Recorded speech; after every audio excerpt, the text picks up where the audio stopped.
జాతీయ రోడ్డు భద్రతా మాసోత్సవాలు ప్రారంభించారు మంత్రి పొన్నం ప్రభాకర్. మరి రాష్ట్రంలో రోడ్డు ప్రమాదాలను నివారించి మరణాల రేటు తగ్గించడమే లక్ష్యంగా జనవరి 1 నుండి 37 వరకు జరిగే రోడ్డు భద్రతా మాసోత్సవాలను ఖైరతాబాద్ రవాణా శాఖ కార్యాలయంలో రవాణా మరియు బీసీ సంక్షేమ శాఖ మంత్రి పొన్నం ప్రభాకర్ ప్రారంభించారు.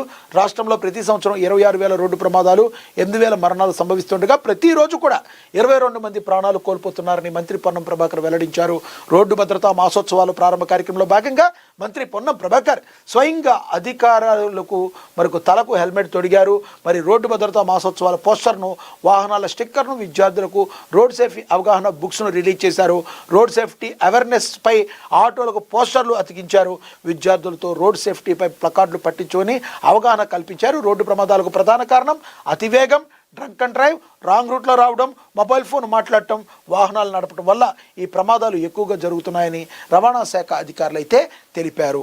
మనందరికీ తెలుసు, మనం సేఫెస్ట్గా ఉంటేనే మన కుటుంబం సేఫెస్ట్గా ఉంటుంది.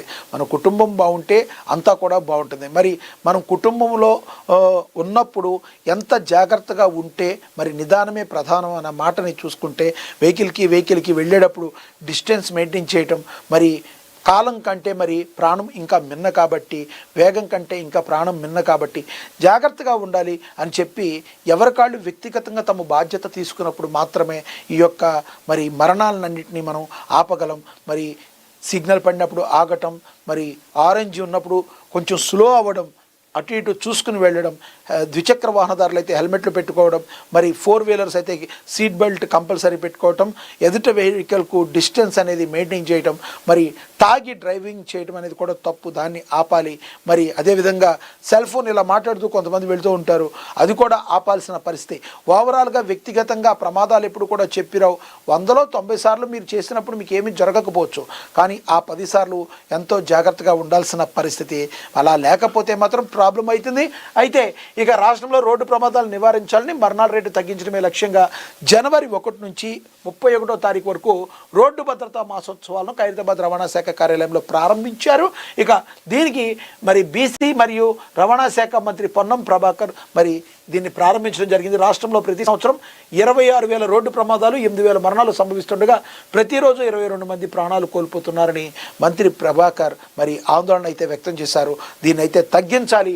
మరి ఈ రోడ్డు భద్రతా మాసోత్సవాల్లో భాగంగా ఏ రకమైనగా ముందుకు వెళితే, ఏ రకంగా తమ జీవనాన్ని కొనసాగిస్తే, ఏ రకంగా మరి జాగ్రత్తలు తీసుకుంటే ఈ ప్రమాదాల బారి నుంచి మరి తగ్గించుకోవచ్చని చిన్నపిల్లలు పాఠశాలలో విద్యార్థుల దగ్గర నుంచి అందరితో కూడా ప్లకార్డులు పట్టించుకోవడం, పాఠశాలలో రోడ్డు భద్రత మరి ఏ రకంగా పాటించాలో వారికి పిల్లలకి విద్యార్థి దశ నుంచే కూడా ఒక అవగాహన తీసుకురావడం అనేది చాలా మంచి పరిణామం, శుభ పరిణామం. ఎందుకంటే విద్యార్థులు ఇప్పటి నుంచి నేర్చుకున్నప్పుడే రోడ్డుపై ఏ విధంగా వెళ్ళాలి, ప్రయాణం ఏ విధంగా చేయాలి అనే దాన్ని విద్యార్థులు నేర్చుకోవడం ద్వారా సంపూర్ణ అవగాహన రావడం ద్వారా వాళ్ళు యువకులు అయిన తర్వాత, పెద్దవాళ్ళు అయిన తర్వాత ఏమి చేయొచ్చో ఏం చేయకూడదు అన్న దాని మీద ఒక సంపూర్ణ అవగాహన అయితే ఉంటుంది.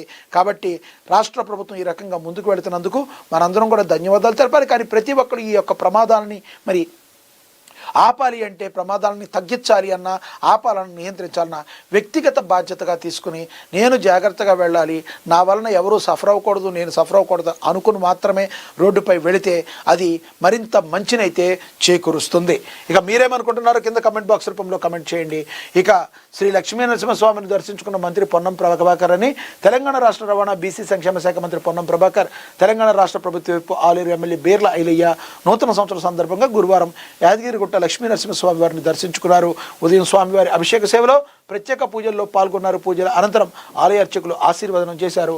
ఆలయ అధికారులు మరి ప్రసాదాన్ని, చిత్రపటాన్ని కూడా అందించారు. యాదాద్రి మనకు తెలుసు, యాదాద్రి తెలంగాణ రాష్ట్రానికి ఇప్పుడు తలామానికంగా ఉండబోతుంది. యాదాద్రి యొక్క డెవలప్మెంట్ మీద కూడా మరి రాష్ట్ర ప్రభుత్వం అయితే దృష్టి పెట్టింది.